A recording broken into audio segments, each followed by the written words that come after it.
Here's a video you might find helpful. Someone asked a question if they could pour a driveway in sections, and of course you can, and you can do it in a variety of different ways also. Don't forget that if you do pour it in sections, that each section will provide you with a control joint, so you won't need to make your own control joints, get a wet saw in there or anything.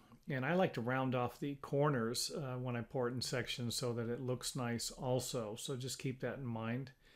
Now what I did here was drew a variety of different sizes. Here we have a 16-foot wide by 20-foot long driveway.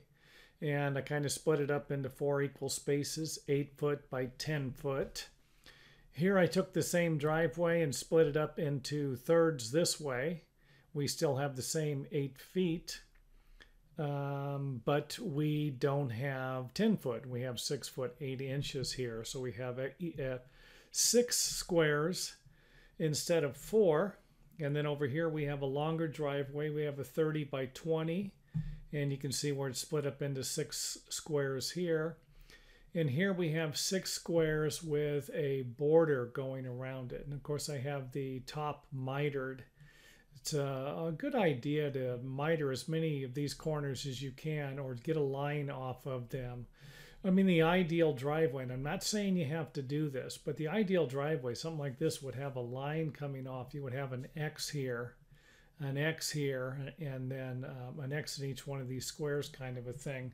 But again, you don't need to get too carried away. We're looking just to reduce the amount of cracks, not to eliminate all of them.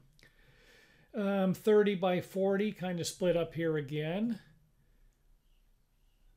And if you were going to pour these in sections, you would just simply pour a section at a time. Pour 1, 2, 3, 4. You could pour 1, 2, 3, 4, 5, 6. Doesn't matter. You're just going to be working with areas that you can work with. Now, if you have something like this, you can again pour any section in here. You can pour this part first. You can pour the entire perimeter first. You can pour this first, this second, third, fourth, fifth, sixth, seventh. It just doesn't matter as long as you're working with something that you're comfortable with. And then, of course, you would end up with a driveway that would look something like this. Now let's go ahead and walk you through the project. First thing you're going to need to do, and you can form this up. You don't have to form the entire driveway up if you want to save lumber. What I like to do is form the entire driveway and put all my rebar in here, or my wire mesh, whatever I'm going to use, and then do it in sections. But again, I understand you could just do it if you wanted. You could just form up this one little square here and then move your forms to another section if needed. And this right here, again, this is the first section you're going to form, and then pour it. Go to the next section, form that up. And again, you could screed this either way. But for something like this, you don't want to be screeding on top of the concrete because you will scratch it. And I guess this wouldn't be a problem if it was cured concrete and been dry, nice and dry for about a month or two. But if you're going to be pouring a driveway and it's only going to be drying for a couple of days, if you go to screed it from this direction, you will scratch it. And I think I even got something further along in the video. And pour it. And again, this one only required this form board here. It didn't require 2 form boards. Go ahead and go to the next one. Form up this side here. We're not going to be pouring where our stakes are on the other side. Form this side up here, pour it.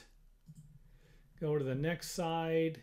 And this is kind of what I was talking about here. You're going to have to screed this off of one side. Now, people that do this for a living usually won't. They will pour concrete up to this area here in maybe about a 2-foot section and flatten it off, and then just simply screed on top of the concrete that they just flattened. Or they'll just kind of screed near this, but they won't go on top of it. And then there is your driveway. Here's what I was talking about with the rounded corners. You would just use a rounded trowel to create all of the edges. They look nice when they're done. There we go again, another nice one. and then remove the forms and you have a driveway. Now here's something that you could do if you were going to screed this way, and that would be to simply put some type of a paper down here, building paper, window flashing, something. I wouldn't suggest using something too thick because it could raise the level of this particular pad here. But how's this for some action-packed screeding? I guess it would have looked better if I brought it all the way down, but I had to throw some animation in there. So again, something like this, you could staple it to the form, put some bricks or blocks here to hold it in place. And of course, you're just going to lightly screed it. You're not going to be pushing on the screen really hard, you know, to move the paper, because if you move the paper, you could be scratching it also. So just another suggestion there.